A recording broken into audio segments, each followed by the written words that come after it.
Essa permissão, queríamos dar mais 4, 5 minutos, enquanto se juntam mais pessoas. Já temos dois painelistas conectados. Há um deles que ainda está a tentar juntar-se à reunião. Então vamos começar dentro de 4 minutos. São 9h06, agora às 9h10. Pontualmente começamos. Até já.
Bom dia a todos e a todas. Sejam bem-vindos a este painel de hoje, que vai discutir sobre as práticas de produção de conteúdos na era digital, as ameaças, os riscos e as oportunidades. Eu sou Armando Nhantumbo, vou estar aqui a facilitar esta sessão. É um prazer enorme estar aqui, estar com um painel de luxo, não é? Que me acompanha, estar também com uma plateia tão rica como esta que temos esta manhã.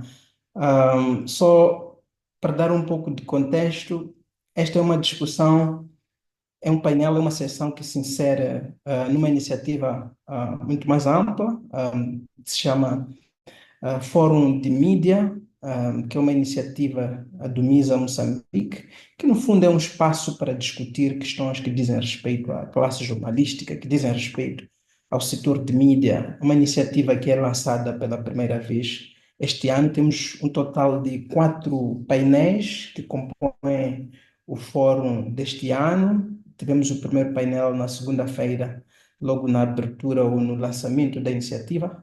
Ontem estivemos também a discutir com gestores de mídia sobre questões de sustentabilidade na era da digitalização. Esta é uma discussão hoje direcionada para as questões específicas que têm a ver com a produção de conteúdo, na era digital. Como é que as tecnologias estão a impor, novas formas de produção, estão a transformar, toda uma profissão como sempre foi conhecida o conhecido o jornalismo. Então, este fórum de hoje é apenas uma parte desta iniciativa mais ampla. Vamos ter amanhã, vamos continuar amanhã a discutir desafios que têm a ver com a regulação do setor dos mídias. Esta é uma sessão que devia ser híbrida, devia ser presencial e virtual ao mesmo tempo, mas estamos todos aqui dentro do contexto do que é que está a acontecer no nosso país, por causa desta nova fase das manifestações que começa exatamente hoje. O evento está a ser feito todo ele virtualmente. Queremos agradecer a todos que se juntam a nós nesta manhã, nesta discussão. Vamos ter cerca de 1 hora e meia de discussão. Tenho comigo três painelistas que já vou passar a apresentá-los. Encontra-se fora do país, chama-se Lucas Ferreira. Lucas Ferreira é consultor especialista. Olá, Lucas, bem-vindo. Especialista em liberdade de expressão no ambiente digital na Unesco. Ele já foi consultor do MOC da Unesco sobre liberdade de expressão, inteligência artificial e eleições em 2022 e 2024. E também foi formador em liberdade de expressão e eleições em Moçambique, nas eleições, no contexto das eleições deste ano. Ele é formado em relações internacionais e é mestre em comunicações pela Sciences Po de Paris, na França, e tem 10 anos de experiência na área de relações internacionais e comunicação em organizações internacionais, como a ACNUR, Unesco, entre outras. Mais uma vez, obrigado, Lucas, por ter aceito o nosso convite. É um grande prazer tê-lo aqui. De Moçambique, temos Rui Lamarques. Os nossos convidados aqui em Moçambique dispensam qualquer tipo de comentário, são todos conhecidos, todos bem conhecidos aqui no país. Rui Lamarques é jornalista, é diretor executivo do Media Lab, ele é licenciado em comunicação pela Universidade Católica de Moçambique.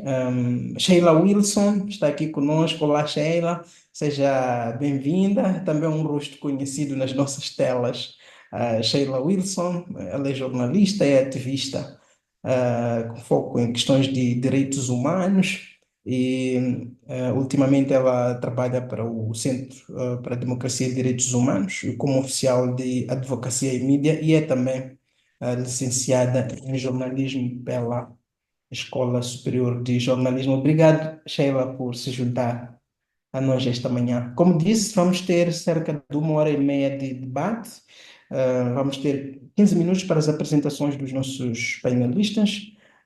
Vamos sobrar lá mais adiante 40 minutos para fazer o debate, para fazermos a discussão. Eu estarei aqui apenas para facilitar esse diálogo. Então, aos nossos participantes, vou pedir para que tomem nota das vossas contribuições, das vossas perguntas, das vossas sugestões. Assim que terminarmos as apresentações dos nossos painelistas, eu vou dar oportunidade a cada um para colocar as suas perguntas. Pode ir escrevendo no nosso chat, eu vou fazer questão de ler quando chegar à altura, mas também vamos ter a oportunidade, se precisar, de usar o microfone para esse diálogo que nós pretendemos. Eu não me vou alongar, vou desde já convidar o Lucas para fazer a sua apresentação. Espero que os meus colegas que me assistem tenham habilitado o Lucas para poder fazer partilha de tela, porque sei que o Lucas tem uma apresentação para partilhar conosco. Então, Lucas, o tempo é seu, 15 minutos. Obrigado. Muito obrigado, Armando. Sheila, prazer estar aqui com você. Rui também. Obrigado, Misa, por esse convite. Estive em Moçambique recentemente, em agosto, logo ao início da campanha eleitoral. Tive a oportunidade de estar com muitos jornalistas da região de Maputo, mas também Nampula e Beira. Fizemos essa formação que foi uma ótima oportunidade de discutir os temas que a gente também discute aqui hoje, e o Misa também foi um parceiro desse processo, então muito bom poder estar com vocês novamente. É, a Armando já fez as apresentações, mas como vocês podem ver, eu sou brasileiro. Se tiverem alguma dúvida com alguma expressão que eu falar, que talvez vocês não estejam familiarizados, vocês podem me escrever no chat, fiquem à vontade, tá bom? Então, hoje eu vou trazer para vocês um pouco do que é o trabalho que a Unesco faz na área de desinformação, de mídia, de segurança de jornalistas, e vou dar um foco maior com a questão de combate à desinformação, também abrangindo um pouco mais sobre o trabalho das Nações Unidas nesse sentido. Eu acho que eu estou sem o acesso para compartilhar a apresentação. Eu fiz um pedido aqui pelo Zoom, não sei se os moderadores podem me dar. Isso, agora já consigo apresentar aqui. Perfeito. Estão conseguindo ver minha apresentação? Sim, Lucas, Sim? perfeitamente. Perfeito. Ok. É, Então, gostaria de começar falando um pouco sobre o trabalho da Unesco, né? A Unesco é uma das agências das Nações Unidas. Foi fundada ao final da Segunda Guerra Mundial, em 1945, com a missão de promover a livre circulação de ideias por palavra e por imagem, o que inclui promover a liberdade de expressão e o acesso à informação e segurança de jornalistas. A Unesco é muito conhecida pela questão do patrimônio, dos patrimônios mundiais é, culturais, educação, mas quem é jornalista conhece mais também que a Unesco atua nessa área, e a gente tem um papel muito mais de promover a liberdade de expressão, orientando, guiando e participando de processos de formulações de leis que protegem jornalistas em diversos países. Então, a Unesco não é uma organização que vai estar presente em situações de crise, por exemplo, com a segurança pontual ali de apoio a alguns jornalistas. Existem sim projetos que fazem esse tipo de proteção, como atualmente na Ucrânia, na Palestina também, mas o trabalho da Unesco está muito mais dentro da parte de formulação de leis, entendendo que a partir de uma formulação de leis que permite um mecanismo de proteção de jornalistas, a gente consegue proteger os jornalistas. E protegendo os jornalistas, a gente protege a liberdade de expressão, a gente protege o acesso à informação e promove um ecossistema de informação muito melhor. Quando a gente fala da era digital, que já não é algo tão novo assim, né? A gente tem hoje várias novas gerando isso, como a inteligência artificial generativa, o papel que as grandes plataformas de redes digitais estão tendo nas democracias, nos processos eleitorais. E a gente sabe que essa nova era digital e todas as novas dinâmicas que vieram com isso trouxeram muitas oportunidades, mas também desafios. A internet permitiu que muitas novas pessoas entrassem no, no debate público, né, para poder falar, usar sua voz, contar um pouco das suas vidas, mas também ter um papel como ativistas, denunciar direitos humanos. Um exemplo disso, por exemplo, foi as campanhas do Me Too, onde mulheres do mundo todo denunciaram abuso, mas ao mesmo tempo a gente também tem o lado que não é tão bom assim da era digital, que foi justamente dar espaço para espalhar desinformação, para deixar as plataformas digitais como um ambiente que nem sempre é um ambiente confiável. E isso se torna uma coisa muito problemática quando a gente pensa num cenário de crise, num cenário de desconfiança, um cenário de saúde pública. A Covid foi um dos exemplos mais significativos nesse sentido. A gente viu o quanto estar mal informado num período de uma pandemia global era perigoso, né? Isso podia custar a vida de muitas pessoas. E eu acho, eu como profissional na área de mídia, e tenho certeza que os outros palestrantes aqui também viram o quanto que tornou-se um foco maior pensar nos esforços que a gente precisa ter para ter o melhor ecossistema de informação. Quando falamos dos direitos humanos, e o artigo 19 da Declaração Universal dos Direitos Humanos, dizemos que toda pessoa tem o direito à liberdade de expressão, o que implica o direito de não ser inquietado pelas suas opiniões e o de procurar, receber e transmitir informações e ideias através de qualquer meio de comunicação. Um ponto muito importante de quando a gente fala do artigo 19 da Declaração Universal de Direitos Humanos é que ela não é simplesmente o direito de se expressar, mas ela também é o direito de procurar, receber e transmitir, que no caso é se expressar. É, Se a gente acessa um meio de comunicação, seja ele tradicional, como rádio, TV, e aí principalmente hoje estamos aqui com maior foco na internet, nas plataformas digitais, e esse ambiente está inundado de desinformação, de teorias da conspiração e de informações que estão vindo de bots, coisas assim. A gente está tendo o nosso direito de liberdade de expressão infringido também. Então, entendendo que o acesso à informação também faz parte do direito à liberdade de expressão, a gente precisa agir, e isso faz parte do mandato das Nações Unidas, isso faz parte do mandato da Unesco. Essa é uma ação que não se resolve uma só organização, uma só pessoa, né? Mas é algo que tem, inclusive, um papel muito fundamental por parte dos jornalistas. A gente viu, principalmente, eu acho que durante o primeiro mandato do Trump, uma ascensão da palavra fake news, né? Que virou um termo muito comum para se referir à desinformação. Mas na Unesco, a gente evita usar esse termo porque a gente considera esse termo contraditório. Quando a gente fala fake news, a gente está falando de fatos que são fabricados. E como jornalista, um fato não pode ser fabricado, porque um fato é um fato, né? O papel do jornalista quando ele publica uma notícia é publicar um fato, né? Existem, óbvio, colunas de opinião e outros estilos de escrita, mas dizer que um fato não é verdade é algo contraditório. Seria como dizer que tá fazendo calor num dia frio. E a gente sabe que as fake news, a desinformação, normalmente elas têm um, um estímulo muito dramático quando elas são empregadas nas plataformas digitais, em qualquer tipo de situação. O que requer um pouco de atenção da nossa parte de justamente ter uma mente crítica, de pensar se aquela informação não está sendo feita justamente para nos chamar a atenção, para nos fazer compartilhar, para nos atingir de forma forte. Durante o treinamento que fizemos em Macaneta, vários jornalistas que participaram do treinamento comentaram que já haviam recebido uma notícia sobre a morte do Roberto Carlos do Brasil. E isso foi assim, quase todas as pessoas ali já haviam recebido essa notícia e tinham muito carinho por esse cantor, mas na verdade era uma notícia falsa.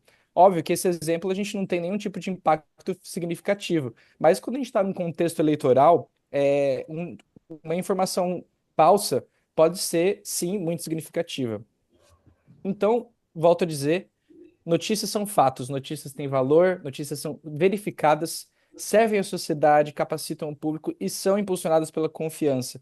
Então, quando a gente fala sobre uma informação falsa, a gente costuma se referir sempre como desinformação e não como fake news, entendendo que fake news é um oxímoro, ou seja, um conjunto de palavras contraditório. Dentro desse contexto todo, algumas definições importantes. A gente entende como desinformação, é uma metodologia da Unesco, das Nações Unidas, como qualquer informação falsa que foi criada com o intuito de gerar uma confusão, de gerar algum tipo de ataque, mas ela foi criada justamente para isso. Diferente de uma informação falsa incorreta, que é o que em inglês nós chamamos de misinformation, que ela, na verdade, foi compartilhada fora de um contexto. Por exemplo, algo que é muito comum, que já aconteceu em meu país, no Brasil, várias vezes, é compartilhar uma foto real de uma manifestação muito, muito, muito grande, dizendo que aquela manifestação está acontecendo, mas na verdade aquela manifestação aconteceu 4, 5 anos atrás. Então isso um tipo de informação falsa, incorreta, que acontece muitas vezes, e muitas vezes a gente compartilha esse tipo de informação achando que aquilo é real. E aí também vem um pouco de algumas técnicas que eu vou comentar com vocês sobre como a gente pode evitar que esse tipo de coisa aconteça. E o discurso de ódio também é algo muito importante de se falar, também no contexto de eleições, porque muitas vezes a gente vê um discurso de ódio direcionado a outros candidatos políticos, a jornalistas. E quando a gente fala de discurso de ódio, a gente tem que falar que discurso de ódio não é neutro em gênero. As mulheres jornalistas, as mulheres políticas, as mulheres ativistas são muito mais vítimas de discurso de ódio no mundo todo, e existem diversas pesquisas que comprovam isso. Então, o discurso de ódio, ele é qualquer tipo de comunicação que incita um comportamento de ataque, linguagem pejorativa, discriminatória, com base em religião, etnia, nacionalidade, raça, cor, vários fatores de identidade diferentes, mas uma coisa que é importante, nem tudo é discurso de ódio.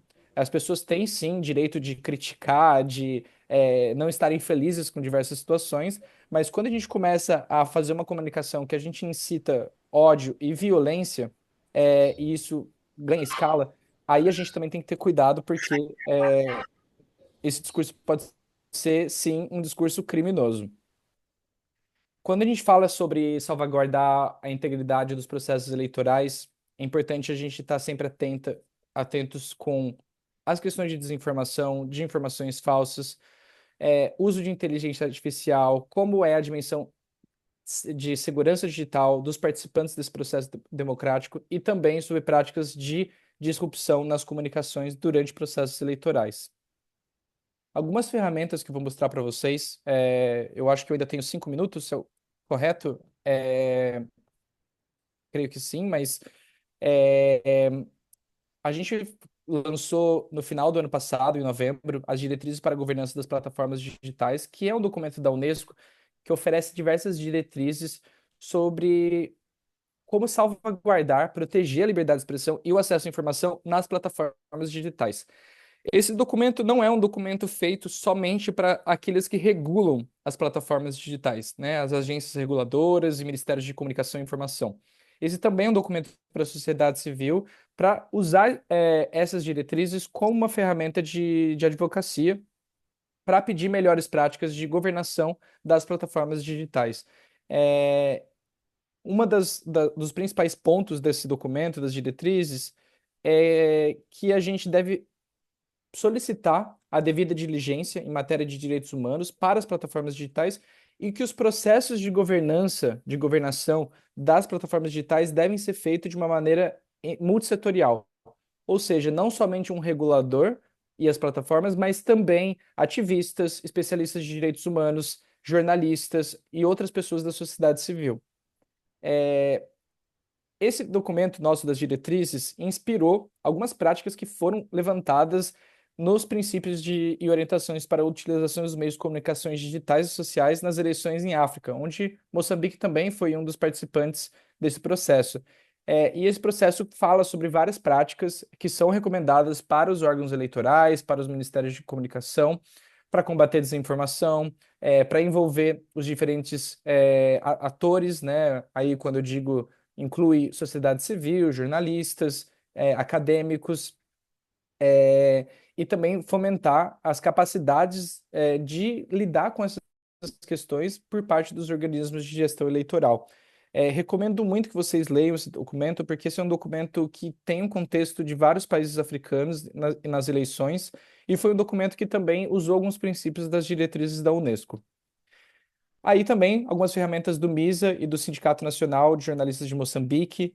O Código de Conduta de Cobertura Eleitoral é um documento muito importante que não só fala sobre ética, mas também fala sobre recomendações de segurança para jornalistas.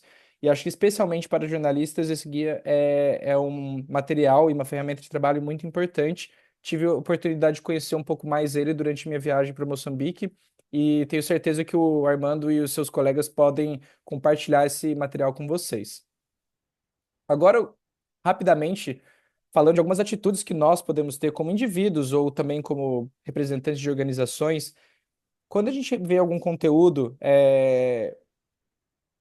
que nos gera uma dúvida ou não, muito importante pensar quem o produziu, qual foi a fonte, de onde que esse conteúdo veio, de quando ele foi publicado e por que a gente estaria compartilhando esse conteúdo. Se a gente tiver dúvida em alguma dessas questões, o importante talvez seja não compartilhar esse conteúdo, justamente porque a gente pode estar compartilhando uma informação falsa. Num contexto de crise, num contexto de manifestações, num contexto de desestabilidade, essas etapas ficam ainda mais importantes. Alguma outra coisa que a gente também recomenda é saber se quem está postando um material é uma pessoa ou é um robô ou é o que a gente chama de trolls, né? Que são essas contas que existem só para compartilhar ataques de ódio, desinformação e coisas do tipo.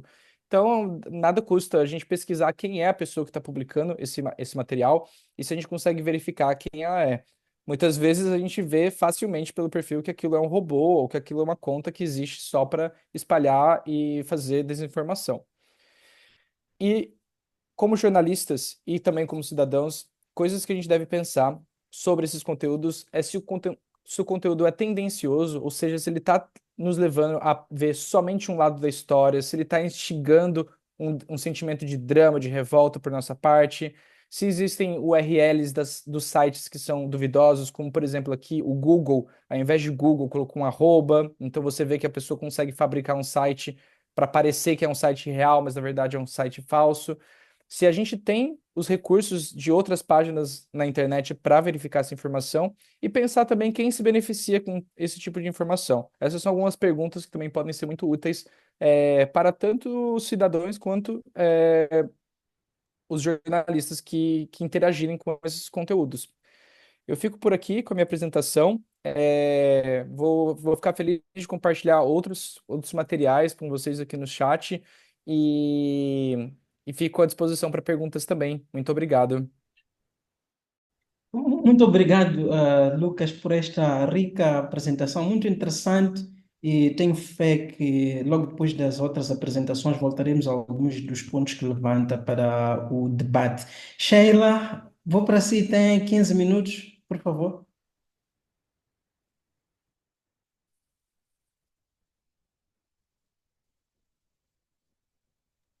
Listas aqui ao Lucas Ferreira, saudações ao Rui Lamarques, ao Armando Inhotumbo, mas também a todos que nos acompanham de forma virtual. Esta é a vantagem, quebramos barreiras, geografias, certeza que estamos a ser acompanhados por todo o mundo. É um privilégio fazer parte deste, que é o primeiro Fórum de Mídia, Direitos Humanos, Cidadania e Desenvolvimento, uma iniciativa que é dizer bem e haja para o MISA e também para os parceiros. Vamos começar, vou compartilhar, sim, a minha experiência como jornalista de direitos humanos no meio online, mas também defensora e ativista para a mesma causa. É interessante olhar para isto num contexto.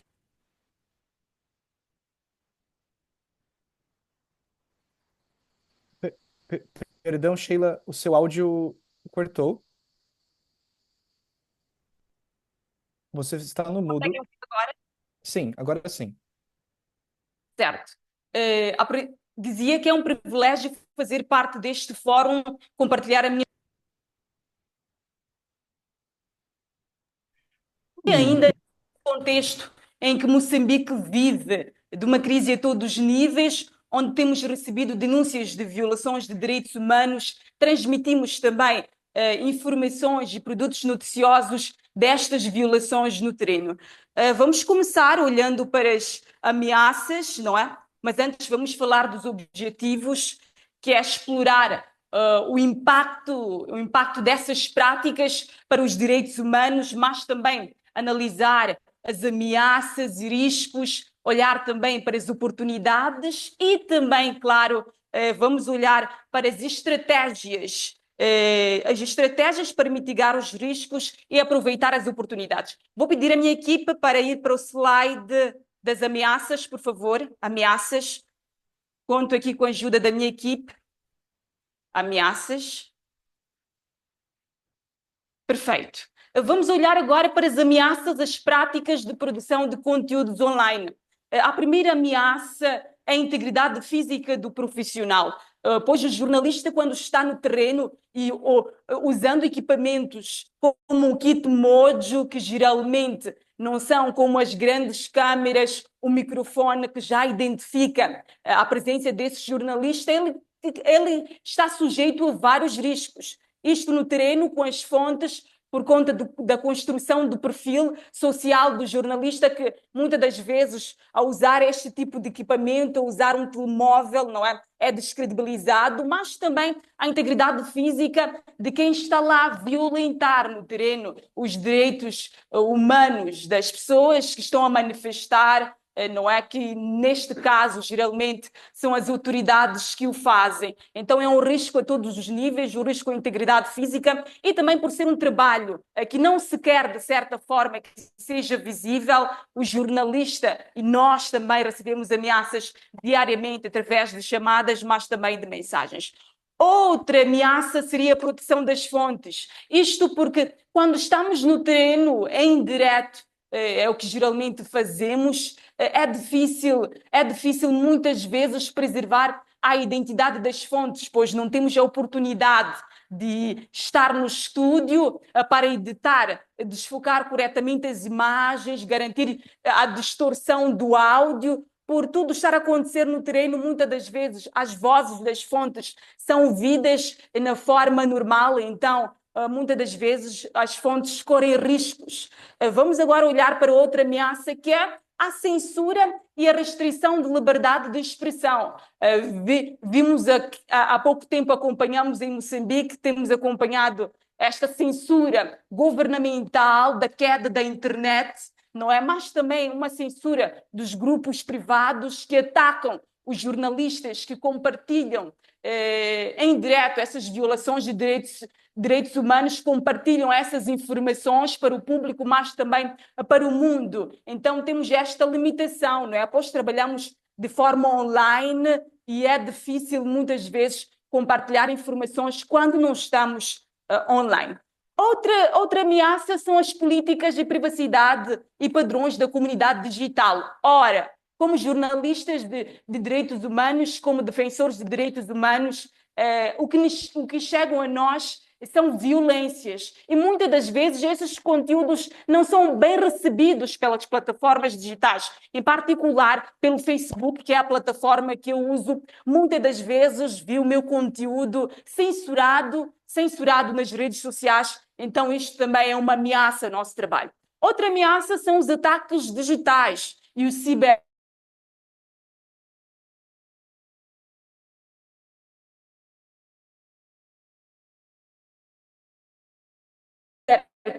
privados que não gostam do nosso trabalho, não é? Por fazermos denúncias constantes às violações de direitos humanos, mas também sofremos ataques como jornalistas. Por exemplo, no terreno, várias vezes tivemos nosso material de trabalho recolhido e quando tens o teu material de trabalho recolhido, muitas das vezes não podes continuar a desempenhar o seu papel de transmitir as informações em tempo real e em direto. Eu vou agora passar para o próximo slide, olhando agora para os riscos associados à produção de conteúdos online.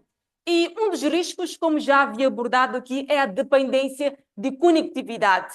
Sem internet não entramos em direto, infelizmente. Sem internet não compartilhamos informações para o nosso público. E tivemos essas dificuldades no início das manifestações. Com a queda da internet, ficamos sujeitos a usar os VPNs para transmitir as informações em direto, em tempo real, das graves violações que os manifestantes estavam a ser alvos. Agora, neste tempo, não é? Onde se busca a justiça eleitoral. Outro risco também é o público online. O nosso público é geralmente online e muitos deles, não é? Não têm domínio do uso digital, não é? Não tem domínio da segurança digital, não tem a literacia digital. E quando houve a queda da internet, muitos ficaram offline, não é? poucos tinham conhecimento do uso das VPNs, conhecimento de outras formas de ter acesso à internet. Então, também ficamos sujeitos a um certo público que está sempre online. Outro risco são as limitações técnicas. Ora, geralmente os nossos dispositivos, o que eu geralmente uso para fazer as transmissões é o meu celular, é o celular de trabalho, e ele tem limitações técnicas, muitas das vezes por conta da qualidade de imagem e também do som. Outros riscos aqui também para abordar, não menos importante, é a falta de contraditório. Somos chamados diariamente a noticiar as graves violações de direitos humanos pelas nossas fontes. Vamos ao terreno, não é? Verificar os fatos, mas muitas das vezes no campo, no terreno, estão lá só as vítimas. As vítimas. Então transmitimos a informação em direto, em primeira mão, e não temos a possibilidade de ter o contraditório no mesmo instante que ouvimos as vítimas. Então, enquanto a informação circula, enquanto o público consome a informação do outro lado, não ouvimos, o público ainda não ouviu o contraditório. Então, este é um risco, não é, que coloca muitas das vezes na situação de partilhar informações que não são verídicas, estar sujeitos a manipulação. Temos também outro risco, que é a sobrecarga de informação. Estamos sempre em direto e o volume de informação é excessivo. Numa live que, por vezes, chega até 2 horas de transmissão, neste contexto de manifestações, onde cobrimos em tempo real tudo o que está a acontecer, chegamos a 2 horas de informação. E nesse espaço há muita informação essencial, mas também há informação que, se tivéssemos a oportunidade de estar na redação, podemos fazer certos cortes, para tirar o desnecessário e deixar o essencial. Então, esse também é um risco, Mas vamos agora olhar para as oportunidades. Ora, não só de ameaças e riscos se faz o ambiente digital, temos também muitas oportunidades, e uma delas é a acessibilidade e inclusão. Temos a possibilidade de ter acesso imediato aos fatos. Quando estamos no terreno, transmitimos em tempo real todas as informações que estão a acontecer, e geralmente são de grande impacto, o que atrai cada vez mais o nosso público. A nossa instituição, o CDD, está a ganhar vários seguidores diariamente neste contexto, onde infelizmente os meios de comunicação social e os jornalistas têm sofrido muita repreensão. Temos recebido, através da Rede Moçambicana dos Defensores de Direitos Humanos, muitas denúncias de jornalistas que estão a ser impossibilitados, através dos seus gatekeepers, que são os chefes de redação, a não transmitir o que realmente está a acontecer nestas manifestações. Então nós temos essa possibilidade, não temos contratos comerciais com ninguém, então transmitimos em direto, sem filtros, todos os fatos que estão a acontecer. Mas também outra vantagem aqui, outra oportunidade é o baixo custo. Geralmente esses dispositivos não requerem grandes investimentos. Para ter um celular, não é? Para fazer uma transmissão com o celular, o custo é muito acessível. Ter um kit Moji, um tripé, um celular e uma lapela é mais acessível do que ter uma grande superprodução de uma câmara televisiva, não é? Os microfones. Então também temos esta vantagem, também a ergonomia, não é? A mobilidade é muito mais fácil, estar a correr, não é? Transmitir em tempo real, usando um equipamento que é leve para transmitir essas informações. Vamos também falar da oportunidade do alcance global. Pois é, estamos a receber vários feedbacks a nível mundial que acompanham as graves violações de direitos humanos através do meio digital, através das nossas páginas. Então esta é a oportunidade, trazer em tempo real para todo mundo o que está a acontecer aqui no nosso país.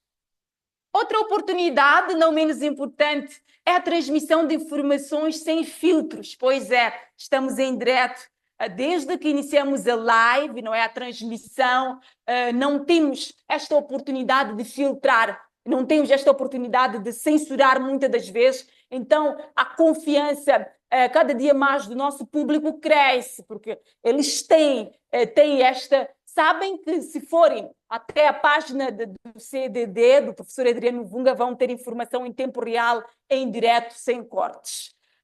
Outra oportunidade é alcançar públicos isolados ou marginalizados. É o que está a acontecer, não é? Nestas manifestações, usando apenas este equipamento, um celular, conseguimos ganhar a confiança de fontes que muitas das vezes têm medo de falar em frente às câmeras. Isto aconteceu há bem pouco tempo, quando do assassinato duplo de Elvino Dias, mas também de Paulo Guamba, onde as televisões, todas as televisões estavam lá com as câmeras, mas as fontes não quiseram dar entrevista por temer, por estar com medo de partilhar informação aos jornalistas tradicionais, por medo de estar ali em frente a uma grande câmera, e optaram por entrar em contato conosco, por denunciar através de nós, através de um celular, não é? O medo muitas das vezes não prevalece. Então esta é a vantagem de também usarmos do nosso perfil social. Chegamos nas comunidades e nos identificamos como jornalistas, sim, mas somos muito bem recebidos por também trazermos um papel mais social, um papel de ativista.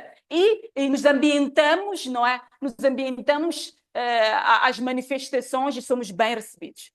Vamos agora passar sim, não é? Vamos dar continuidade às oportunidades, vamos olhar agora para mobilização digital e engajamento comunitário. O ambiente digital tem criado grandes oportunidades para as pessoas se expressarem livremente, emitirem as suas opiniões, fazerem protestos, mas também campanhas, e cada vez crescem os movimentos sociais, cada vez crescem, mas também a advocacia por melhores políticas. Então, vemos a cada dia mais jovens com conhecimento dos seus direitos, com conhecimento do que são as violações de direitos humanos através das plataformas digitais.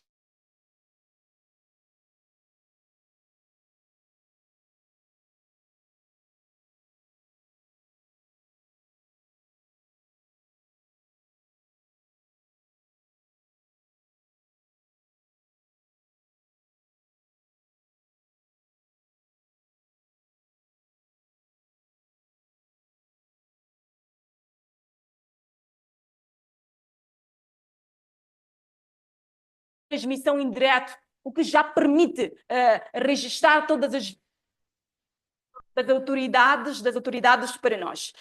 Também a confiança pública, com essas todas as oportunidades, esta vantagem de transmitir informações em tempo real, estamos constantemente a ganhar seguidores e pessoas que confiam no nosso trabalho. Vamos agora passar para o próximo slide, que tem a ver com as estratégias para mitigar os riscos e maximizar as oportunidades. Apesar dos riscos e oportunidades, continuamos no ambiente digital, pelas vantagens que este ambiente traz, mas como maximizar estas oportunidades? Literacia digital, sem dúvidas, é uma ponte, não é uma solução. Promover o entendimento crítico sobre o uso da internet, da avaliação das fontes de informação é muito importante. E percebemos que a camada jornalística ainda não tem domínio. Vemos muitas iniciativas do Mídia Moçambique para capacitar os jornalistas, e é de dizer bem-aja, mas ainda existe um público, ainda existe parte da classe que não tem domínio de literacia digital, da segurança digital. É necessário ainda promover programas de segurança digital para os jornalistas, para os produtores de conteúdo digital, sobre as novas tecnologias. Ora, a globalização, as tecnologias desenvolvem a cada dia, então é importante estarmos em constante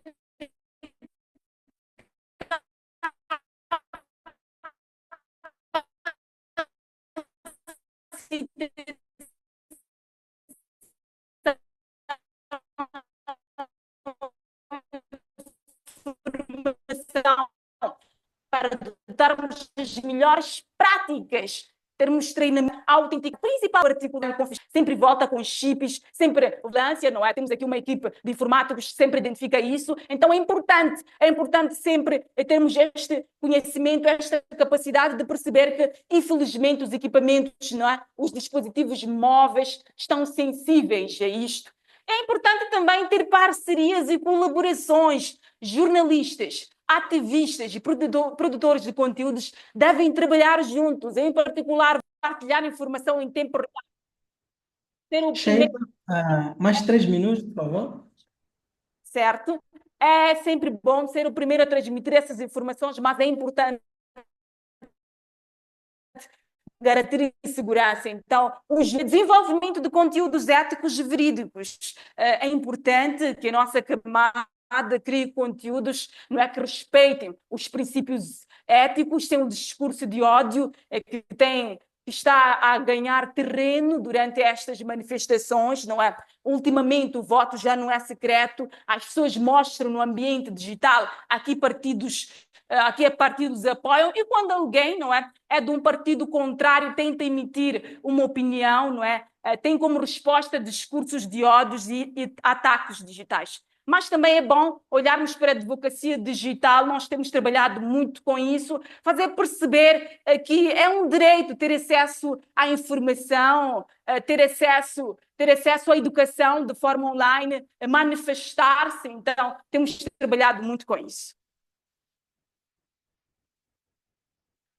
Para finalizar, fazendo reflexões finais, explorando as oportunidades e enfrentando os desafios, a produção de conteúdos digitais oferece grandes oportunidades para fortalecer os direitos humanos. Fazemos denúncias ao vivo, não é? E tentamos ao máximo responsabilizar a quem efetua esses graves crimes e também, mas essa aula também apresenta graves desafios significativos que é importante enfrentarmos eles coletivamente, não é? Criarmos sempre um ambiente seguro. O ambiente seguro digital é papel de todos nós. Então vamos sim aproveitar as oportunidades, mas mitigar os riscos com uma abordagem mais equilibrada, focada na segurança digital e, claro, continuamos comprometidos no compromisso de transmitir informações verídicas em tempo real. É isso que o CDD tem feito. E termino a minha apresentação com uma frase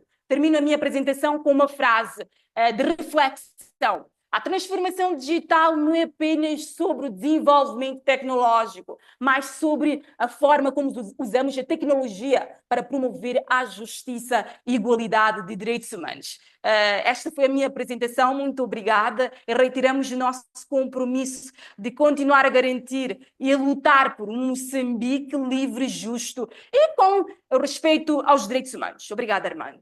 Obrigado, eu é que agradeço, Sheila, por esta apresentação muito rica. Mais uma vez, obrigado também ao Lucas.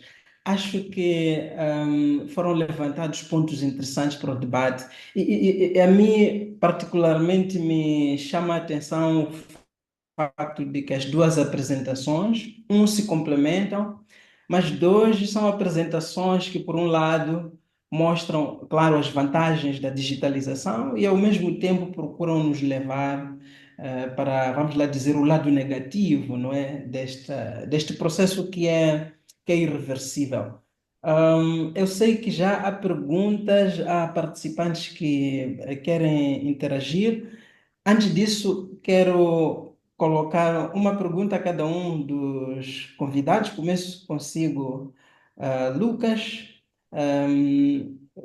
A partir do mesmo de todo o contexto que nos dá, por um lado, as tecnologias, a digitalização, ela permite a democratização do acesso à informação. E acho que aí temos que concordar todos, não é? Que somos a geração que tem muito mais informação, exatamente graças a estes desenvolvimentos tecnológicos. Mas também mostra-nos estes riscos, estes desafios, a desinformação, a misinformation, como se refere ao discurso de ódio por aí em diante. A minha pergunta é olhando para contextos como o de Moçambique, claro, que conhece até onde conhece, um contexto diferente do Brasil, Mas olhando para um contexto como o de Moçambique, de baixa literacia, a Sheila estava a falar disso há pouco tempo, baixa literacia digital, com internet ainda não cobrir todo o país e por aí em diante. Ah, Como é que o jornalismo pode tirar dividendos, pode tirar oportunidades deste processo de digitalização? Como é que o jornalismo, por exemplo, se pode tornar numa vacina contra a desinformação já agora? Esteve a falar do caso de Donald Trump nos Estados Unidos da América. Eu diria o caso do Brasil também com o presidente Jair Bolsonaro, que também é uma referência do ponto de vista de usar a desinformação como instrumento político durante o seu mandato. Como é que o jornalismo aproveita-se disso para ser a vacina contra a desinformação? E se tiver exemplos do Brasil e não só, sobre como é que Moçambique pode tirar lições desse processo para fazer igual internamente? Ótima pergunta, Armando. E excelente apresentação, Sheila. Aprendi muito também sobre mais do contexto moçambicano deste momento com você. E, de fato, a digitalização, apesar de ser algo que já faz parte das nossas vidas há alguns anos, a forma que a gente interage com o ambiente digital ainda é algo que todo mundo está aprendendo. Os países ainda estão fazendo melhores políticas, né? A internet, apesar de ser uma plataforma global, ela é fragmentada em diversas políticas nacionais dos países. Então, assim, é um processo que ainda é novo e que está sendo moldado, né, conforme esse debate acontece, debates como esse nosso de hoje e também a forma que os cidadãos estão fazendo advocacia por melhores direitos digitais e um melhor convívio da informação online. Eu acredito que eu acho que às vezes é complicado a gente também colocar o jornalista no papel de educador. Mas isso acontece muito na prática. O jornalista, além de ser a pessoa responsável por trazer informação, fazer verificação de fatos, apuração, investigação, ele também tem um papel de educador. Isso é muito comum. Eu acho que a pandemia foi uma das situações que a gente mais viu isso. Os jornalistas buscarem informação científica, fontes confiáveis, diálogo com o governo, diálogo com a sociedade civil, diálogo com o meio científico, acadêmico, é, trazer uma informação sobre algo tão sensível como era a pandemia, é, solicitou que o jornalista fizesse um trabalho ainda mais profissional, né? Ainda mais cauteloso. E eu acho que acaba sim que o jornalista tem esse papel de educador no fim das contas, porque a população está recebendo a informação dele. Mas eu acho que o papel de literacia e a forma que a gente interage com a informação não cabe somente ao jornalista. As escolas têm um papel fundamental nesse processo. Trazer uma discussão sobre, para jovens principalmente, de como o jovem recebe informação, recebe notícia e como ele interage com ela para uma escola é super, super importante.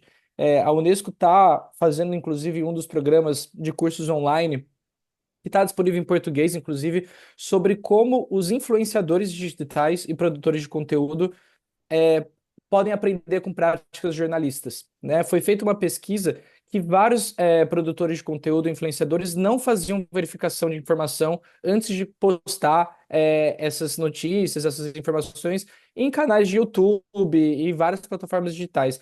Então, a Unesco também está assim, identificando que não é só o jornalista, mas também o produtor de conteúdo. Às vezes, o produtor de conteúdo é um ativista super importante, que não teve a formação de um jornalista de verificação de informações e coisas do tipo. Então, ele também tem um papel muito importante como comunicador. Afinal, o meio digital também mostrou que não são só jornalistas que comunicam, não são só as organizações e instituições que comunicam, todo mundo comunica. Um indivíduo pode fazer uma postagem denunciando com um vídeo de alguma situação que pode ser vista por um país inteiro hoje em dia. Então, todo mundo precisa ter um pouco de conhecimento de princípios jornalísticos, de impacto da informação, de responsabilidade quando a gente coloca um conteúdo, e inclusive dos riscos que isso pode colocar. A Sheila falou sobre vários riscos importantes hoje que também são considerados por um cidadão que está participando de um processo democrático, de uma manifestação. Então, na minha visão, a literacia digital tem um papel muito de várias partes envolvidas, né? Não dá para a gente pensar que isso vai ser só estimulado pelos jornalistas, mas as escolas, os produtores de conteúdo, outros comunicadores, cidadãos, o governo, né? Todo mundo tem um papel muito importante de impulsionar essa agenda, e essa agenda é uma agenda muito importante. No contexto de Moçambique, com certeza isso é importante, mas isso é uma realidade global, com certeza. Obrigado, Lucas. Aos participantes, queria informar que aqueles que quiserem falar podem ir levantando a mãozinha, para podermos identificar, mas também podem escrever no chat. Já tenho uma mão levantada. Antes disso, eu vou colocar uma pergunta a Sheila. Que enfatiza isto na sua apresentação, a ideia de que as tecnologias, as plataformas, o espaço digital, ele permite remover um entrave que se chama censura, não é? A ideia de que nós transmitimos sem filtros, é assim como diz, refere-se ao gatekeeper no jornal, na rádio, na televisão tradicionais, mas também tipos de censura que são impostos pelas plataformas, como o Facebook, como bem mencionou. A minha pergunta, Sheila, é: há limites se nós estamos nesse mundo sem censura e tudo depende de nós enquanto jornalistas no espaço digital? Acha que há luzes vermelhas, há fronteiras que nós não podemos pisar? Quais é que seriam essas fronteiras? Quais é que seriam esses limites que nós não podemos transcender uma vez estarmos livres dessa censura? Fica a produção de conteúdo no espaço digital um campo aberto, onde apenas começa, não termina. Se termina, termina onde? Quais são esses padrões que nós temos que ter em conta no espaço digital? Obrigada, Armando. Questão interessante. O espaço digital, passo a afirmar que nos permite com que façamos um jornalismo real, de verdade, que aprendemos na academia e não só. É o jornalismo onde podemos dizer a verdade, não é? Trazer os dois lados e podemos transmitir informações, não é? Sem repreensão. Referia-me a este lado, porque tenho recebido várias denúncias, não é? Como havia afirmado através da rede, que jornalistas de mídias tradicionais, infelizmente, estão impossibilitados de fazer isso, que é exercer o jornalismo, não é? Trazer a verdade dos fatos.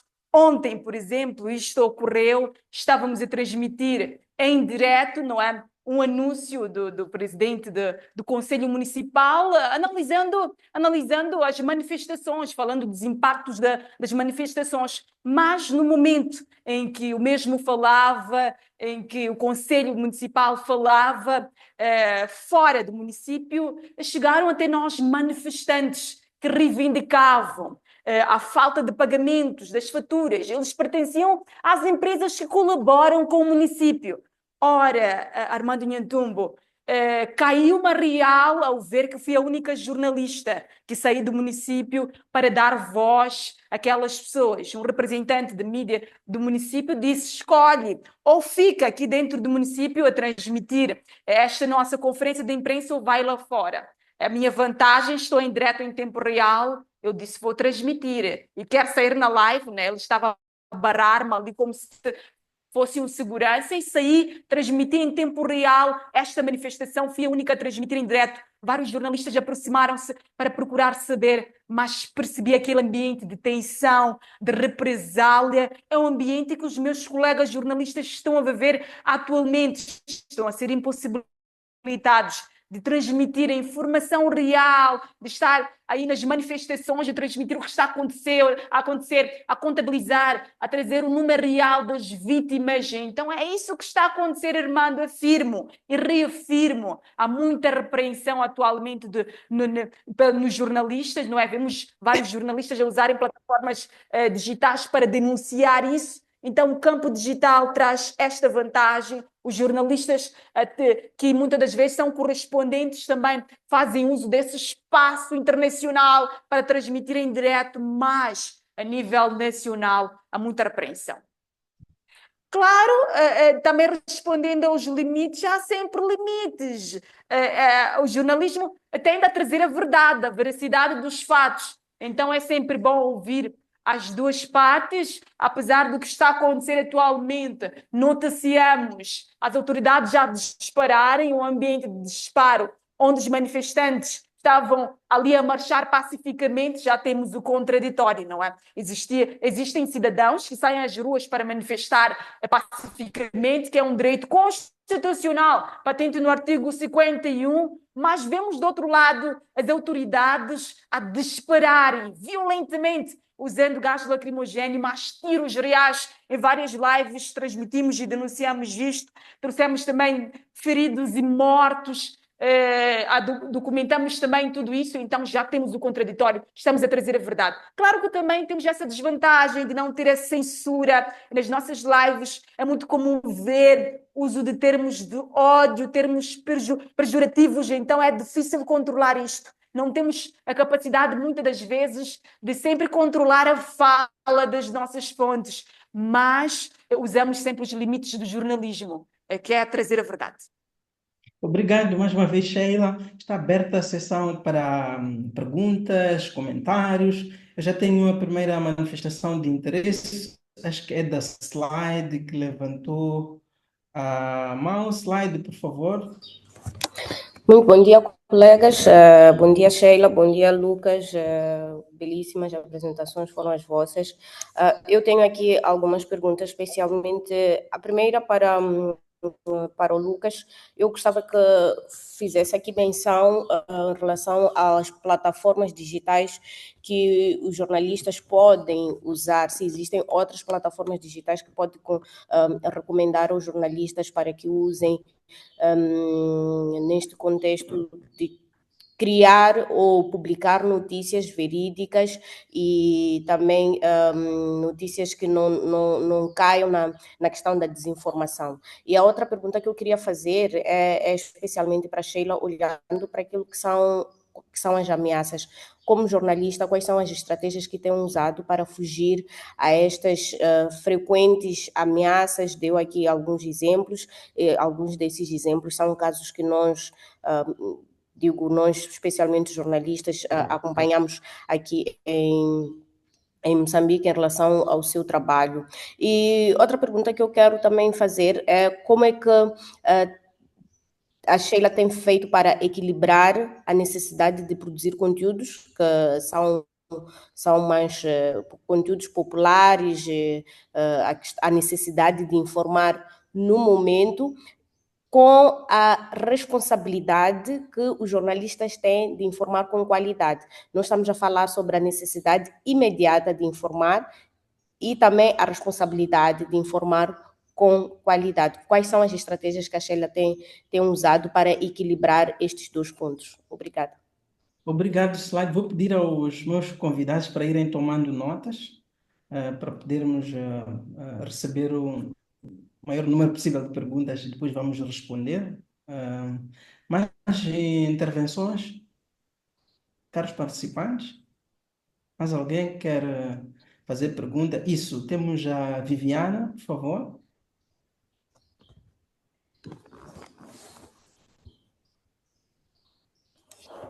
Viviana, sim, pode intervir? Ah, não, desculpa, não é a Viviana, é o Carlos José. Por favor. Olá, conseguem me ouvir? Perfeitamente. Ok.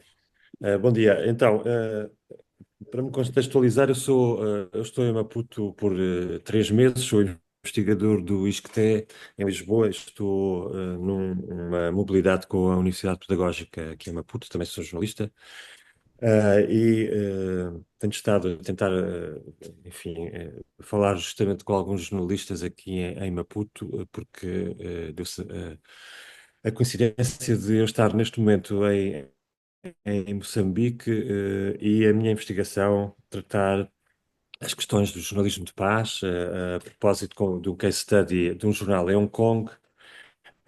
E por eu ter assistido também ao que se passou em Hong Kong nos últimos 10 anos, e todas estas questões ligadas à segurança dos jornalistas, que me interessam agora particularmente, às questões das éticas do jornalismo, do jornalismo de paz, que me interessa em especial, mas também o jornalismo de direitos humanos, o jornalismo contra-hegemónico, enfim, toda esta pluralidade de géneros ou subgéneros que a tecnologia permitiu atribuir ao jornalismo. A minha pergunta gostava de dirigir à Sheila. Eram duas perguntas, na verdade. Uma primeira tem que ver com as questões da emoção e de uma ética da imagem. Como é que lida com os problemas ou, enfim, os momentos ligados a questões mais dramáticas, mais emotivas, mais trágicas até, e como é que lida num direto, com estas questões que permitam evitar algum alarmismo que o direto sempre, de alguma maneira, é a natureza do direto, não é? Viver do que é live, mas um pouco inescapável a estes momentos de grande emoção e às vezes de grande tragédia. A segunda tem que ver com o facto de ser mulher. E como é que em Moçambique, eu também fiz esta pergunta a outras mulheres ou outros jornalistas considerados em situações de maior vulnerabilidade, como é que, sendo mulher, vive estes acontecimentos e faz, ou como é que entende o jornalismo nesta situação em que, por ser, devido ao seu género, pode enfrentar alguns tipos de problemas que provavelmente um homem não enfrentará. Obrigado. Obrigado, Carlos. Mais intervenções? Temos mais alguém que quer isso? Luís, por favor, só vou pedir para sermos mais sintéticos. Se puder, se identificar, já sei que é o Luís, se puder ligar a sua câmera, fica à vontade. Muito obrigado. Meu nome é Luís Taiado. Não tenho aqui a opção da câmera, apenas agora foi-me cedida a opção do microfone. Bom, eu sou jornalista de profissão, também investigador na área de mídia digital. Tenho estado a trabalhar nesta área. As minhas questões, vou tentar sintetizá-las para direcionar de forma particular a Sheila. Primeiro, para tentar perceber, uma vez que este é um trabalho jornalístico, claro, imediato, através das redes sociais, quando vai fazer as lives, como é que faz a verificação da informação que vai transmitir, tendo em conta que é imediata, para não incorrer o risco de, por exemplo, publicar algo para beneficiar alguém que supostamente, no momento da emoção, parece estar correto, mas depois de averiguar os fatos, não esteja.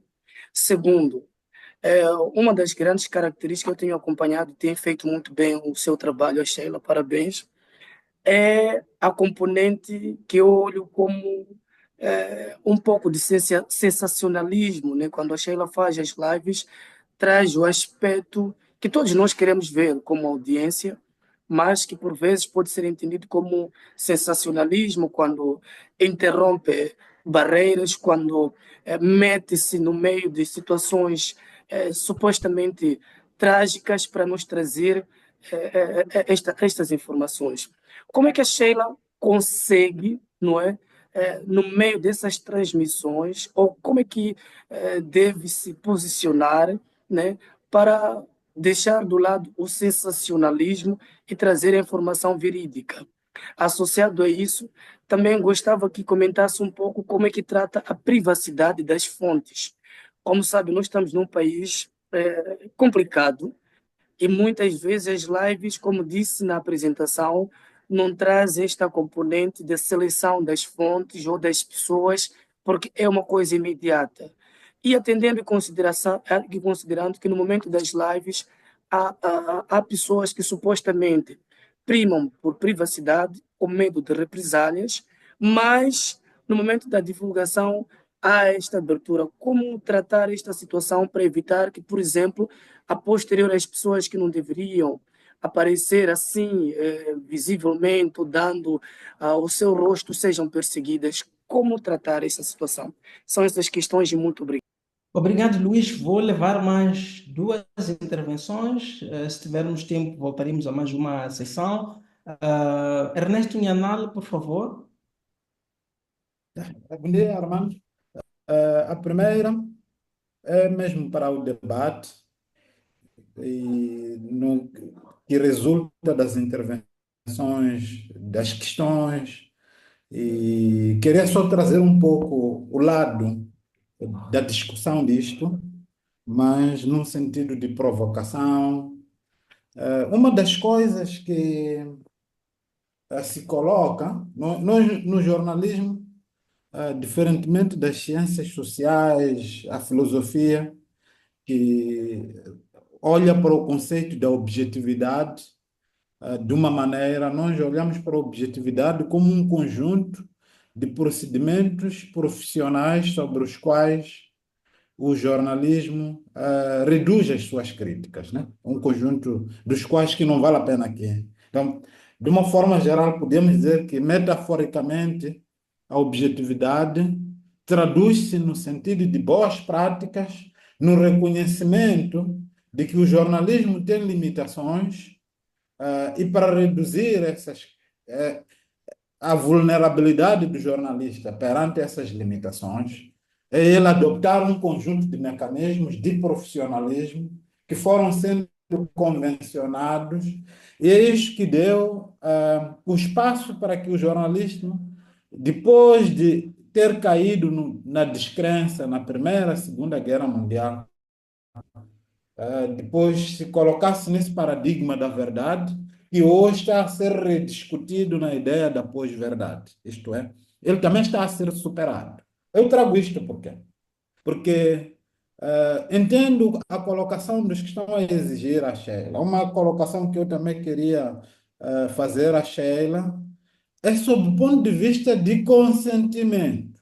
Hoje, no digital, há essa questão de tirarmos uma foto, as pessoas têm que se consentir, que querem que aquela foto seja publicada. E é, de facto, o desafio das lives, tratar a questão da proteção das pessoas, naquele momento, não é? Que é como é que nós lidamos com isto se estamos em direto? Às vezes aquelas pessoas não queriam ser vistas e são manifestantes. Mas a partir do momento que elas vão à rua, essa é a parte do sentido da manifestação. Geralmente as pessoas vão à rua num contra-agendamento sobre o qual se querem se identificar. Penso que isto também minimiza este trabalho, no sentido de que eles estão aí porque querem visibilidade e às vezes vão aí para fazer o espetáculo para que esse espetáculo ganhe a sua dimensão quando é mediatizado. Às vezes não são tantas pessoas, são umas 500.000 pessoas que se juntaram. Até numa boa manifestação com uma assessoria, eles se juntam melhor para permitir que as Sheilas, as TVMs, possam dar uma outra repercussão. Então, eu acho que para o caso das manifestações, eu entendo para outros temas. Mas, de facto, há este desafio. Não sei se a Sheila tem refletido um pouco sobre isto, que são os limites, porque o jornalista normal, depois tem um tempo de tratamento, mas às vezes ele está em direto. Não é só um problema da Sheila. Podia ser a BBC. Vimos o ataque que aconteceu contra os jornalistas. A RTP estava em direto. Aí não há espaço, porque a natureza do inferno é de que aquelas pessoas, quando estão aí, assumem que elas podem ser. Não eliminei a pergunta, justamente porque há outros temas, Sheila, que podem talvez carecer consentimento, vamos supor, pessoas doentes, ok, tudo bem, há vários. O seu trabalho vai mais do que manifestação. Então, penso que continua válida esta colocação. Agora, há uma outra coisa que eu queria, nesta ideia da objetividade, dizer que, olha, está-se a cobrar a questão de até que ponto garantimos a veracidade. Se a ideia do direito é para nos aproximar da realidade. Penso que é nulo pedir credibilidade à Sheila se ela está a transmitir em direto. É o mais credível que se possa dar. Agora, por que foi filmar os manifestantes? Este é outro debate. E não aqueles que estão em casa. Não, são outros critérios. Mas, do ponto de vista do acontecimento, ah, a transmissão em direto, em live, é o mais credível possível que se possa oferecer, do ponto de vista, mesmo teórico e prático, porque estás a transmitir a imagem real como ela é e pura. E tal que quando tratamos um dos procedimentos dessas questões de objetividade, quando aplicável à televisão, referem que é a transmissão em direto que vem também suportar esses N procedimentos de citações, o que é o discurso em direto, mas aplicável para a televisão. Então vamos dizer que, olha, no pós-verdade, essa questão das lives vieram multiplicar a sede que nós tínhamos, até reclamávamos que as informações são manipuladas, mas hoje em dia, esses jornalistas cidadãos que estão a fazer, estão a nos dar os brutos. Tu podes ficar a assistir a live da Sheila 2 horas, ao passo que a STV é de ir cortar, porque é pressionado. Então, penso que aí nós temos que ver, é uma vantagem, não é? Não necessariamente o risco. Eu entendo que há muitos riscos, mas para o caso das lives, porque as lives da Sheila não são aquelas lives do professor Novunga. Essas são opiniões dele, por aí em diante. É claro, agora eu entendi o lado emocional do comentário dela como repórter. Vou manter esta pergunta feita, porque eu também acho que ela, para além da imagem, já quer algumas coisas dela a interpretarem a imagem. Ok, isso é outro debate. Mas, do ponto de vista da imagem direta, podemos discutir. Podemos discutir e nisso vermos vantagem. Agora, como ela interpreta, como é que ela narra, pronto, concordo com os colegas sobre a narração. Obrigado, Ernesto. Termino com o Banoff, por favor. Bom dia. Bom, eu gostava de perceber quais são os riscos da dependência excessiva de plataformas digitais como Facebook, Instagram e YouTube para a distribuição de conteúdos, tendo em conta que recentemente tivemos o barramento da internet, assim como das redes sociais. E quais são as outras redes sociais que podem ser usadas para a distribuição de informação? Obrigado. Obrigado, Banoff. Obrigado a todos que intervieram. Vamos às respostas. Temos a maioria das perguntas para a Sheila, e por isso vou mesmo começar pela Sheila e depois volto para si, Lucas, se tiver alguma coisa específica ou por adicionar. Sheila, boa sorte. Muito obrigada, Armandinho Tumbo. Quero também agradecer a todos os participantes que fizeram questões, respectivamente Slaide Mutemba, Carlos José, Luís José e também Ernesto Inhanal. A primeira questão que me foi feita foi em relação às ameaças, não é? Infelizmente, são várias ameaças durante este trabalho de estar em direto. Para quem pensa que é só ameaças quanto à integridade física do lado das autoridades, mas também no terreno. Vou afirmar, não é, categoricamente que os jornalistas já não estão a ser bem vistos no terreno durante as manifestações por conta disso, destas manipulações não é, que são feitas na redação. Claro, temos que respeitar o 1 minuto, não é, para passar no telejornal, mas as nossas fontes não estão a receber muito bem isso. Algumas até aproximam a mim e exigem, né? Muitas das vezes, não vi aquela minha fala na tua live. A vantagem da live é que transmite tudo em direto. Então, realmente, há ameaças de integridade física, por muitos não acreditarem, por usar o celular, não nos respeitarem como jornalistas, não termos aquela imagem de estarmos lá, jornalistas, não é? Várias vezes já sofremos agressões, mas a principal eu acho que são as ameaças de morte que temos vindo a receber durante o desenvolvimento do nosso trabalho. A proteção das fontes, não é? Que é uma ameaça, eu acho que tem a ver com a questão da slide quando se referia à qualidade. Quero acreditar que a qualidade se referia a esta questão de ética de imagens, a esta questão das questões dramáticas, como disse o Carlos, não é? E esta a questão da privacidade das fontes, não é?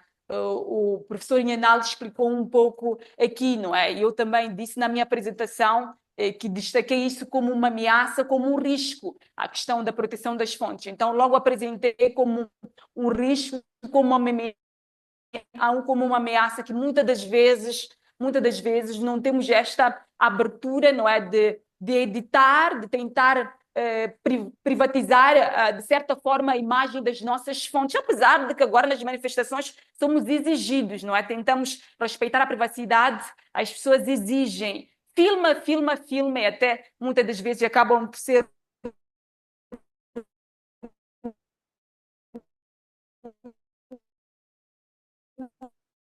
não é? Ameaçar a agressão, ser lado achar que aquela fonte deveria sim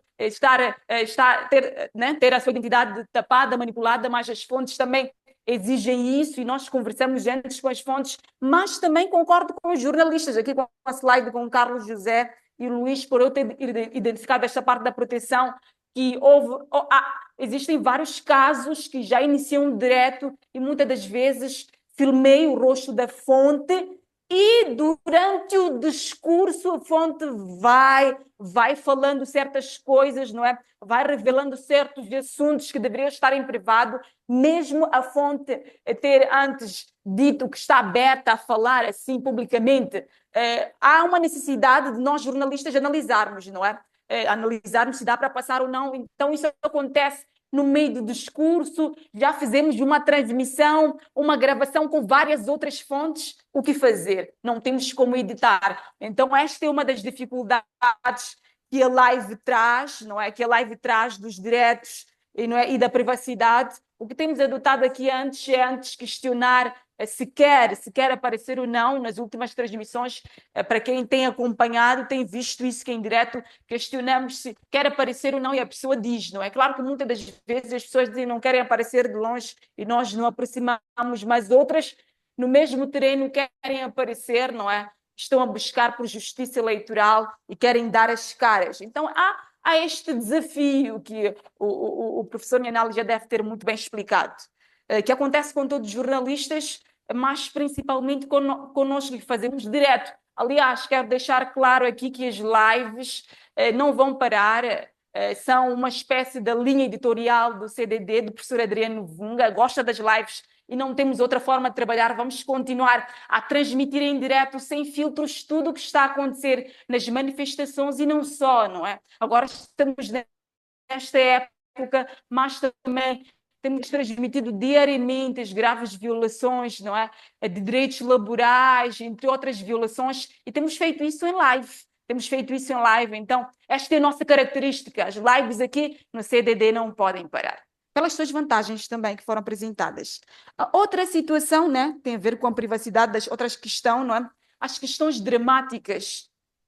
Não, também tem a questão de ser mulher, não é? Acho que tenho recebido vários elogios a nível internacional, não é?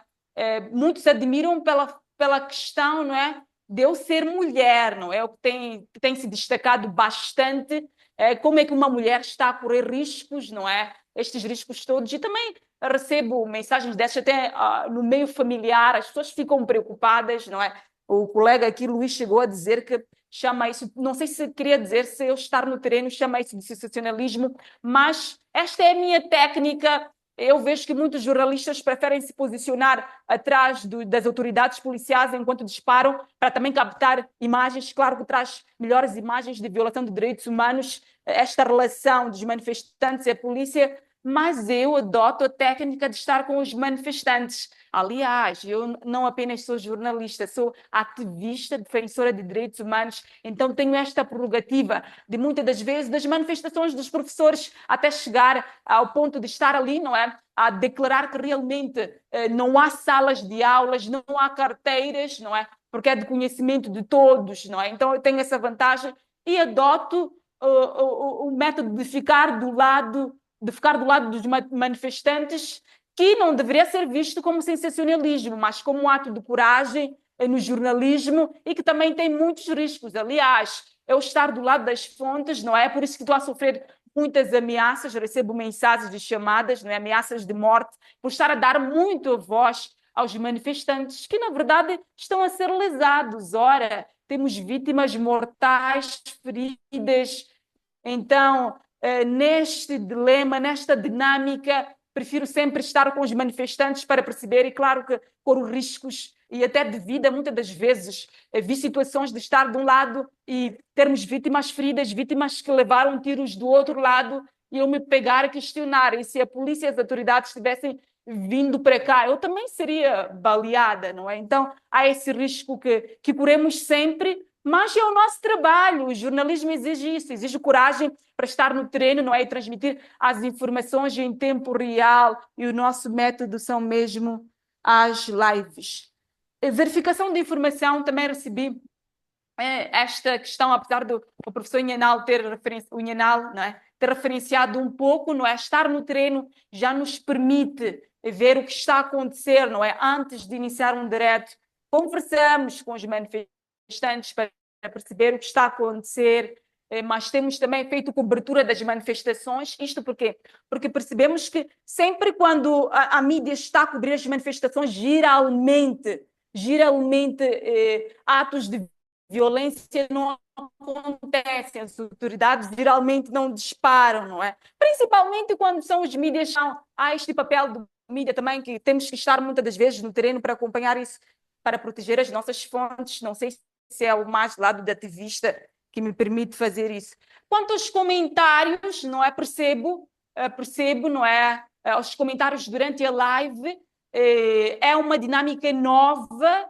Estamos praticamente a cobrir uma guerra, é uma experiência nova, é ser uma jornalista de guerra, estar no meio, num ambiente onde às vezes são lançadas bombas, são lançados tiros, não é? Então, muitas das vezes o nosso humano vem à tona, não é nada propositado, o nosso humano vem à tona, não é? E acabamos fazendo certos comentários, assim que é mais correto, certos comentários, às vezes temendo, não é? Então, isto é que acontece, mas tomei nota, claro que vamos procurar melhorar sempre. Não sei se respondi todas as questões, e o professor também, Anala, ajudou-me a responder, mas muito obrigada pelas questões.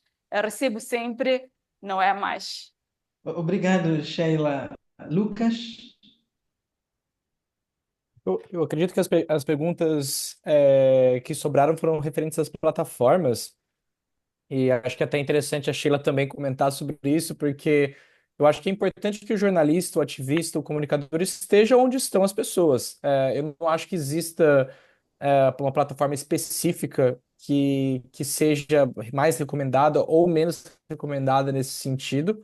Algo que como Unesco, a gente nota é que existem plataformas que estão fazendo um esforço muito maior de moderação de conteúdo de uma maneira coerente com os direitos humanos. Porém, ainda existe muita falta de transparência em relação a como essa moderação de conteúdo é realizada pela maior parte das plataformas. Então, eu não tenho exatamente uma recomendação a dar a respeito disso. Ao mesmo tempo, eu acho que como jornalista e como qualquer pessoa envolvida em ativismo, estar onde a audiência está presente é o mais importante. Quando na França, por exemplo, o uso das redes sociais não é tão grande quanto o Brasil, quanto Moçambique, Agora, no Brasil, existe uma presença muito grande no Instagram, dos jovens no TikTok. O Facebook deixou de ser uma plataforma tão popular no Brasil, já faz uns anos, mas, por exemplo, num cenário de eleições do Brasil, a gente vê que o TikTok é usado para dialogar com os jovens e o Instagram é usado para dialogar com os adultos. Então, assim, isso que depende muito, né? Eu acho que cada país tem suas particularidades, mas estar presente onde a audiência está é o que é mais importante quando a gente tem o objetivo de comunicar e atingir mais pessoas de forma inclusiva. Obrigado. Estamos já quase no fim do nosso debate. Não sei se há alguma pergunta pontual que algum dos participantes queria colocar. Temos que fechar nos próximos 5 a 10 minutos. Há mais alguém que queria. Massing, por favor. Temos que ser muito sintéticos, já estamos sem tempo. Armando, desculpa, antes de passar para o Massim, só queria alertar que temos também perguntas no chat. Sim, por favor, Massing. Obrigado, obrigado, Slide. Massing, por favor.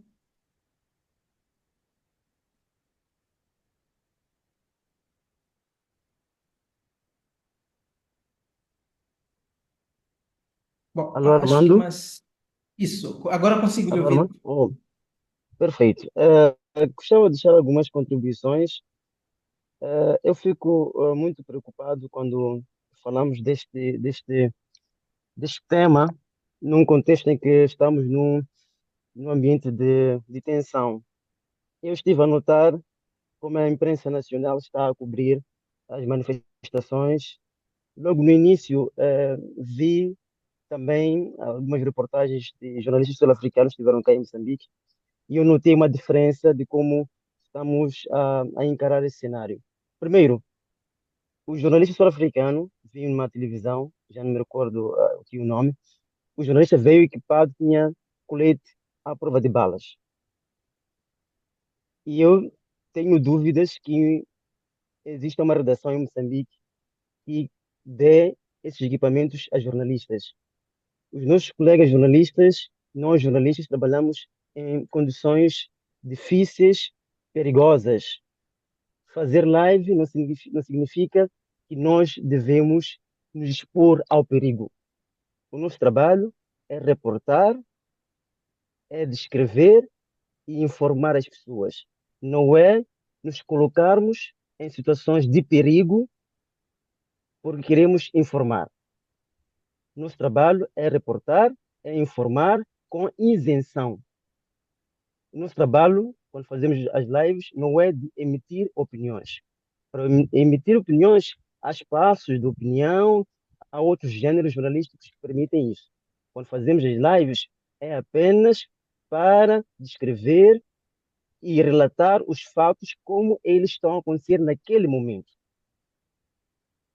E eu acho que é importante que os jornalistas, todos nós, tenhamos formação de como lidar com cenários como este. Acredito que estão aqui na live, acredito que ninguém tem formação de como lidar com esse tipo de cenários. Os jornalistas de guerra sempre passam por uma formação para saber como se posicionar, que tipo de coisas não devem fazer em cenários da nossa colega, mas também tenho que avisar que alertar que nosso trabalho não é de nos expormos ao perigo. Nosso trabalho é de fazer nosso trabalho com segurança, garantir com que a informação chegue ao nosso destinatário com qualidade e sem ferirmos os preceitos básicos de jornalismo, que é informar com objetividade, com isenção e com clareza. Em relação à internet, só para terminar, nós temos um grande desafio. É difícil fazer um jornalismo digital sem internet. Nós tivemos nas eleições autárquicas, no dia da votação, limitação para ter internet. Depois aconteceu com essas manifestações anunciadas por Venâncio Mondlane. É difícil. Nós, no sítio, por exemplo, temos três opções. Temos internet no servidor do CIP, temos a internet de uma das operadoras, que é a Movitel, e temos Starlink. Optamos por Starlink porque imaginávamos que, num contexto em que o governo ou o Estado moçambicano decida bloquear a internet, teríamos uma outra opção que é Starlink. Só que Starlink tem a particularidade de não permitir o streaming. O streaming pode acontecer até uns 10, 15 minutos, mas quando há uma pequena oscilação, o direto vai abaixo. Então, temos essa dificuldade. É difícil fazer lives sem internet. Este é um desafio que todos nós temos que assumir, e porque quem gera o Estado tem esse poder de ligar e desligar. Só podemos nos contentar com isso e talvez, quem sabe, pode aparecer uma outra alternativa para garantir com que as lives aconteçam num contexto de restrições de internet. Obrigado, Raul.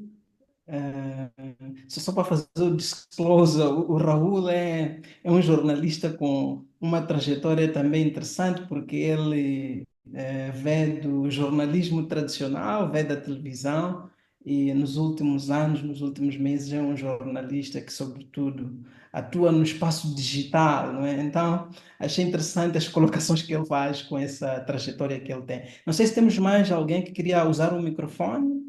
Já vou fechar definitivamente esta sessão. Acho que não temos. O Massing já falou.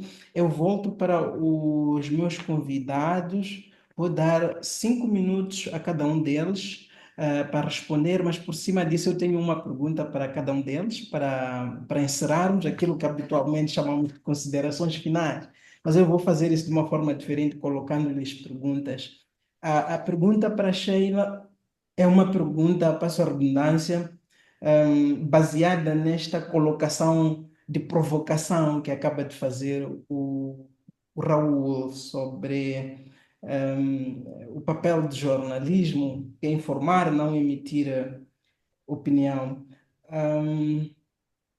E que é um pouco isto um elefante na sala, na verdade, porque eu já conversei pessoalmente com a Sheila sobre isso. Há quem acha que, perdão, o trabalho do jornalista termina num determinado lugar e aí começa o trabalho de advocacia. Ou seja, há quem entende que o jornalismo e a advocacia não são necessariamente compatíveis. Ou é jornalista ou é ativista e por aí em diante. E a Sheila conhece essa crítica, foi inclusivamente já vítima disso, acho que foi este ano, quando foi detido uma vez pela polícia, surgiram vozes nessa altura a dizer, não, mas jornalista de que órgão de comunicação social? Jornalista ou ativista do CDD? Como é que respondes a essa crítica, Sheila? Acha que estamos a perder aí uma oportunidade de compreender como é que as tecnologias nos permitem fundir dois mundos que podem parecer diferentes quando não são? Como é que respondes a isso? E aproveitas a responder também o Raul. E sendo esta a sua última intervenção, também pode deixar as últimas palavras. Obrigado. Certo, obrigada, Armando Nhantumbo, não é? Realmente é normal ouvir comentários como este, não tem sido novidade durante o nosso trabalho como jornalistas. Aliás, não sou a única jornalista, tenho outro colega aqui, o editor, ele que rediz textos, não é? Temos o nosso boletim também, tem sofrido muito este tipo de comentários, não é? O importante é peneirar, não é? Tirar os comentários positivos, mas realmente olho isto como uma oportunidade. Ora, o papel do jornalista, não é, é transmitir informações com isenção, não é? E temos várias tipologias separadas no jornalismo. Temos a reportagem, temos a notícia, temos os artigos de opinião. E onde é que está determinado que a live não é um artigo de opinião? Não pode ser um artigo de opinião, tem que ser uma notícia, não pode ser uma reportagem. Então há muitos limites ainda, não é? É algo novo, claro que o digital ainda é algo novo para ser estudado, mas eu acho que colocamos muitos limites nisso, até porque fazemos geralmente lives de 2 horas. É possível ficar 2 horas sem comentar o cenário que está a acontecer, só apenas a deixar as pessoas a falarem, não é? As pessoas geralmente fazem questões na live. porque a live é um espaço de interação. É um espaço de interação, as pessoas fazem questão do que está a acontecer, onde estão, então não é um ambiente muito rígido. E o meu público não pede isso, o meu público não quer um ambiente rígido. Então, as lives são geralmente um espaço não muito rígido, um espaço não de notícias, mas um espaço também para perceber a opinião, porque esta é a vantagem da live. Eu já tenho ali, não é? Nos comentários o feedback do meu público, que já diz o que quer, já faz questões, tenta perceber. Então, é uma dinâmica diferente do jornalismo tradicional, que publicamos as reportagens e temos o feedback a posterior. Mas, claro, que respeito cada opinião, mas esta é uma oportunidade de fazermos diferente, não é? A separação do jornalismo e o ativismo é isto. O ativismo permite-me correr riscos. Eu corro riscos por ser ativista. Aliás, ativista é aquele que corre riscos para ver que os direitos dos outros se efetivem. Quando está a acontecer uma manifestação e eu percebo que a polícia não permite, já lá aciono o meu lado de ativista, aciono os artigos na Constituição para dizer que não, aquela manifestação deveria acontecer. Então temos também este lado que nos permite defender o nosso público, mas claro que há sempre aí um debate em torno disto, não é? Há pessoas que apreciam o nosso trabalho, não é? Pessoas importantes que dizem que a dado momento teremos de escolher, falo no plural, pois não sou a única jornalista que atua também como ativista, teremos de escolher onde ficar, mas se um dia for a escolher, sempre vou usar os métodos que aprendi no jornalismo para fazer o ativismo e não sei se um dia também vou deixar de defender o público que geralmente sofre muitas injustiças. Somos um país com muitas injustiças. Não sei se um dia vou conseguir ficar quieta às injustiças. Então é sempre um debate para tentar separar esses lados, não é? Esses dois lados, mas quero apelar para que olhemos as lives como uma oportunidade, um espaço diferenciado que também permite emitir opiniões e em jeito de fecho, agradecer a oportunidade de cá estar, agradecer e parabenizar ao Misa Moçambique por esta iniciativa, agradecer a todos os jornalistas que tiraram um tempo em meio à situação em que vivemos para assistir a este debate e estar aqui, também parabenizar o trabalho que todos têm feito, não é? Apesar da repreensão, os jornalistas continuam firmes a transmitir informações e também reiteramos nosso compromisso como Centro para a Democracia e Direitos Humanos de sempre estar no terreno, documentar as violações dos direitos humanos e também defender o nosso público, que este é o nosso trabalho. Muito obrigada. Obrigado, Sheila. Lucas, últimas considerações, mas queria que fizesse a partir desta pergunta. Em países como Moçambique, onde a conversa volta da digitalização só está ainda a começar, há muitas vezes no seio da classe jornalística muito receio de que as possibilidades que são abertas pelas tecnologias, por exemplo, com o surgimento do chamado jornalismo cidadão, essas possibilidades vêm competir com o jornalismo convencional. Não me lembro quantas vezes ouvi jornalistas a dizerem não, mas a minha história do dia foi, entre aspas, foi queimada no Facebook. Ou seja, há 15, 20, 30 anos, se houvesse um acidente grande, nós tínhamos que esperar às 13 horas, às 12h30, para termos essa informação nos noticiários. As tecnologias vieram transformar completamente essa realidade. Nós temos o conhecimento dessa informação no exato momento em que decorre. Então, o jornalista muitas vezes diz, não, eu fiquei sem história, porque o Facebook já queimou, entre aspas, a minha história. Eu tenho tido outro entendimento, de que não, o que as tecnologias fazem é nos exigir mais,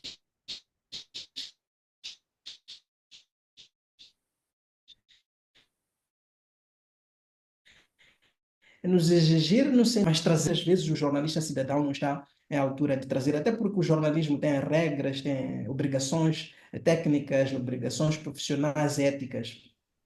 Como é que olha para isto, Lucas? Obrigado, Armando.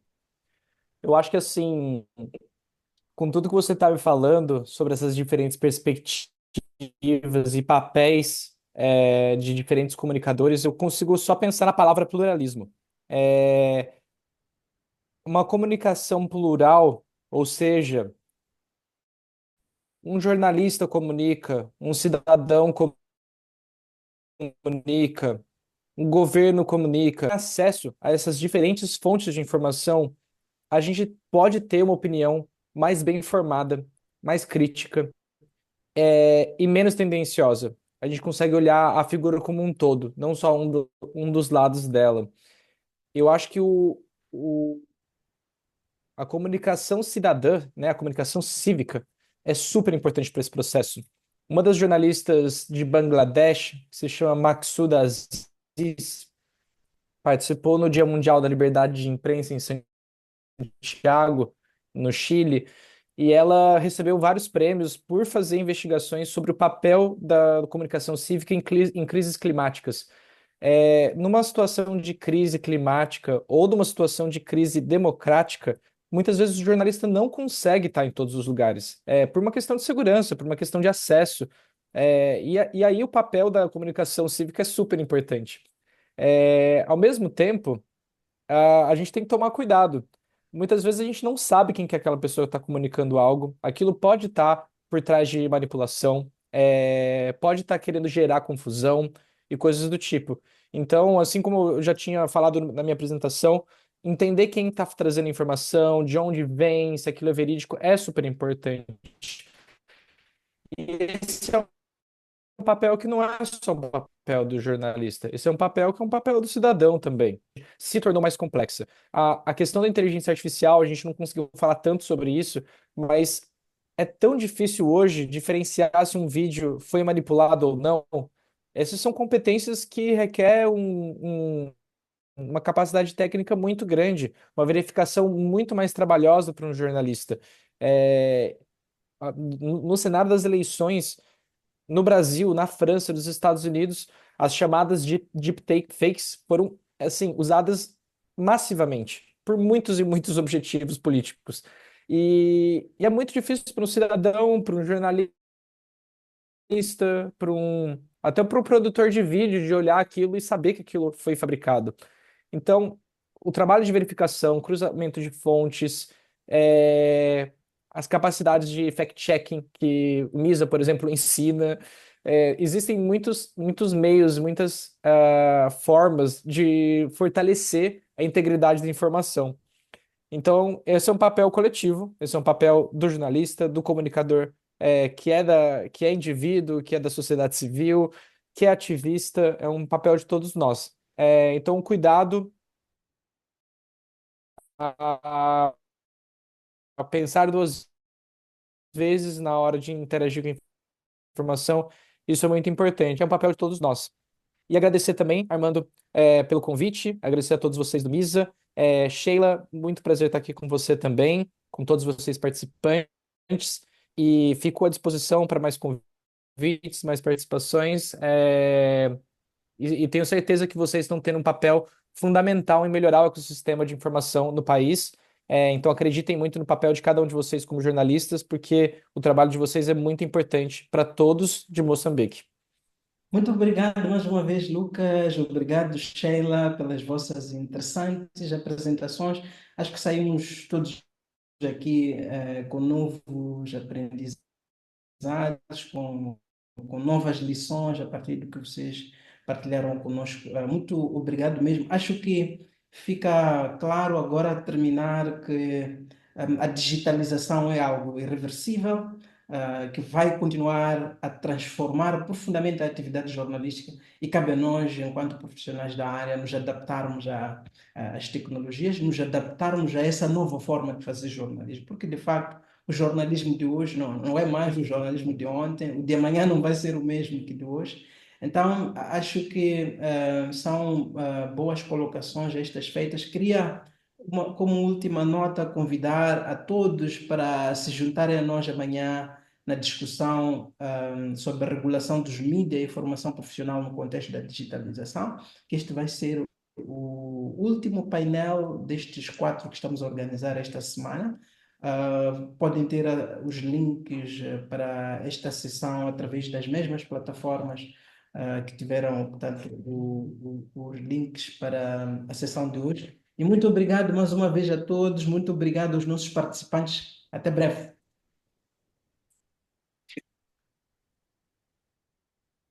Obrigado.